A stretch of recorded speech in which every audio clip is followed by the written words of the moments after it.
So are we ready to talk about the man behind Epstein and Maxwell? You know, the one that funded them, possibly even put him up to it? Me too. For entertainment purposes, of course. Because none of this is true, and what I'm saying is purely satire. Alright, now the reason we're here is because old Les Wexner decided to pipe up a few weeks ago and say he was going to pull all his funding from Harvard because of what's going on in Israel. And considering the ties that Harvard has, I thought that was a weird flex. So I started connecting dots. Now anybody that doesn't know, Les Wexner was not only Jeffrey Epstein's BFF, but I personally think he was the one that funded the whole thing. Now we all know that the true evil ones move quietly and have enough money to never get caught. But considering the gifts that Wexner gave Epstein, I'm surprised this wasn't obvious to me sooner.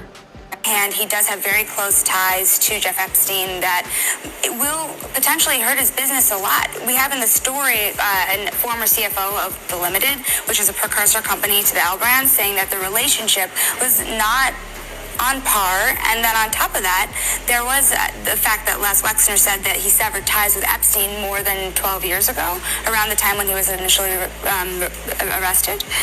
But it all goes back and forth to the question of how did Jeff Epstein make that much money? Yes. I mean, they say it's $500 million. How did he make $500 million managing someone's money? And he actually, the reports are, at least that Mr. Wexner gave him this really expensive townhouse. Yeah. So there was a transfer of the townhouse. It's very blurry if you look at how that happened for zero, and then there's payment. It's unclear, the money trail.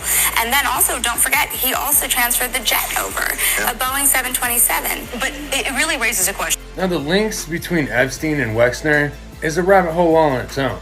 And if you want a video on that, just let me know. So not only did Wexner have a clear relationship with Epstein, but Wexner and this guy, Edgar Bronfman, started a mega group that Maxwell's dad was a part of.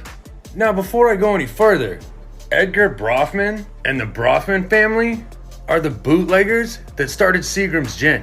Now not only does this family have ties to the man with the little mustache, but one of the daughters, Claire, was part of the NXIVM sex cult and the rabbit hole that woke me up. This morning, Claire Bronfman, heiress to Seagram's liquor fortune, is appearing in court, set to be sentenced for her role inside the so-called cult NXIVM.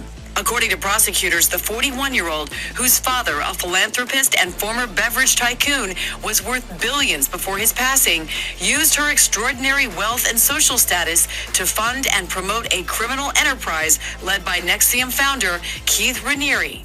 And again, that's a rabbit hole all on its own, so if you want a video, just let me know. But back to this mega group that not only had Maxwell's dad in it, but also has people like Steven Spielberg.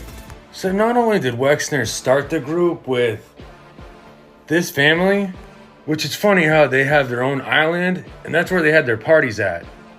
But then you got Epstein and all those links. But then you got Ghislaine Maxwell's dad in your group as well.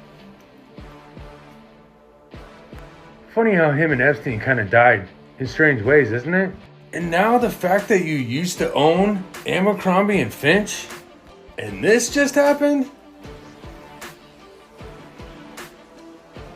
I think we really need to start asking ourselves what's really going on. Y'all stay safe.